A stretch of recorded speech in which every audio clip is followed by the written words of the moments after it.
madaxweynaha dowladda federaalk Soomaaliya oo kulan qaadaya qaar kamid ah kooxda fanka Soomaaliyeed sidoo fiiri doono wariyagana Maxamed Nuur Maxamed Cabdullaahi madaxweynaha Jamhuuriyadda Federaalka Soomaaliya Maxamed Cabdullaahi Farmaajo iyo kulan la qaaday hano kamid ah kooxda fanka oo soo ka baraarujay inuu kaalan firfircoon iyo ku qaadaan xoojinta wacyiga bulshada ee wadaniyada ila dagaalanka afkaarta qaloocan ee kooxaha argagixisada abwaan Cabdulaahi Yuusuf oo soo qayb ku hayay kulanka iyo madaxweynaha Soomaaliya ku mahadnaqay sidoo uu ahmiyad gaar ah in fanka soo sheegay in dawladda ay haysata fan xoog badan madaxweyne fanku waa ku baahan yahay fanaaniinta Soomaaliyeed waa ku baahan tahay fanaaniinta Soomaaliyeed waxa deeqa karaamo iyo sharaf waa dad wadani hadduu Soomaali ku jiro fanaaniinta Soomaaliyeed baa ah wadaniyeed waa dad ciryar oo wax yar u deeqaan wax yar hadal baa deeqa hadal wanaagsan baa deeqa waxaan ka codsanaynaa inaad isu badnaataan adiga iyo fanaaniintu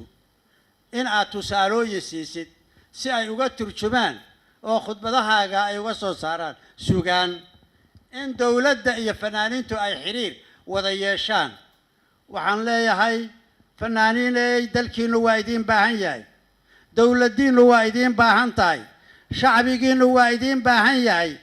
waa maanta afkiina ayaa wax waliba ku jiraan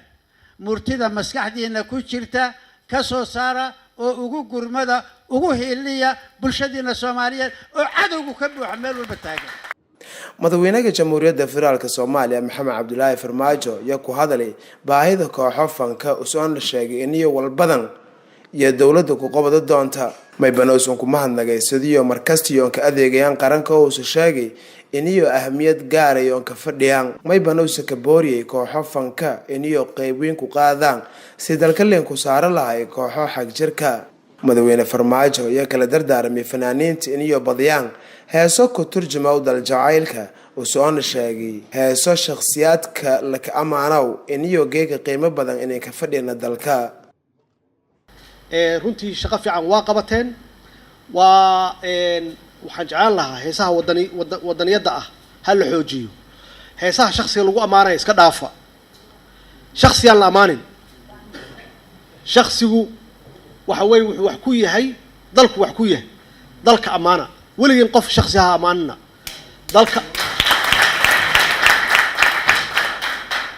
dalka amaana wadaniyada xoojiya dawladnimada amaana iyada naftigeeda maxay dawladnimadu shakhsi ma aha dawladnimadu waa shacabka Soomaaliyeed oo dhan way dadka dhan baa iska leh dawladda annaga waan loo dhiibtay waxaan haynaynaa waxa weeye muddo yar oo kooban marka annaga amaan uma baahnin waxa la rabaa in la amaano dawladnimada waxa la rabaa in la amaano wadajirka Soomaaliyeed waxa la rabaa in la amaano qabka Soomaaliyeed iyo sidii ahaan jireen awooyaashin sidii ahaan jireen hawl yaa noo taala dagaalkii meel adag iyo maraya qolada inkaarta qaba oo shabaabka ah oo manaxayaasha ah oo madeena maalin walba laaya oo de meel kasta oo ay fursad u helaan dadkeena ku laayaan oo ku qarxiyaan waxa loo baahan yahay inaan shacabka ka hanano oo aysan shacabka ku gaban oo aan sheegno waxay yihiin annaga se waxa naga balana oo dadaalkeena qaybteen lagu soo aadaya inaan idin keeno qalabkii aad u baahneedeen maxaan ku yiraahdaa ka warqabkii la idin ka warqabay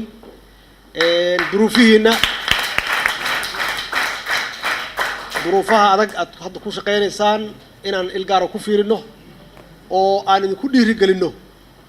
in inta aad sameyseen haddaad ku sameyseen xaalad aad ku jirtaan waxaan qiyaasayaa haddii la idin dhiiri galiyo oo baahidiina iyo duruufihiina meel la saaro inaad abuureysaan waxa aad sameyseen wax 10 jeer ka wanaagsan runtii waxa weeye waa wax loo baahan yahay inaan kulligeen aan ka dagaalno way idinkuna aad qaadataan door shariif ah door muhiim ah oo aad dadka ku kicinaysaan oo dadka aad ku abaabuleysaan bili Oktoobar ee sanadkii la hadhaafay iyo madaxweyne Farmaajo shiidake dib u dhiska tiyaatarka qaranka oo haytay goobtii kooxo fanka iyo hiddo dhaqanka iyo bulshada aan ku gudbi jareen dhambaalada ka eedan wacyigelinta iyo baraarujinta bulshada. Maxamed Nuur Maxamed Cabdullaahi, telefishinka caalamiga ee Koonfur Galbeed Soomaaliya, Baydhabo.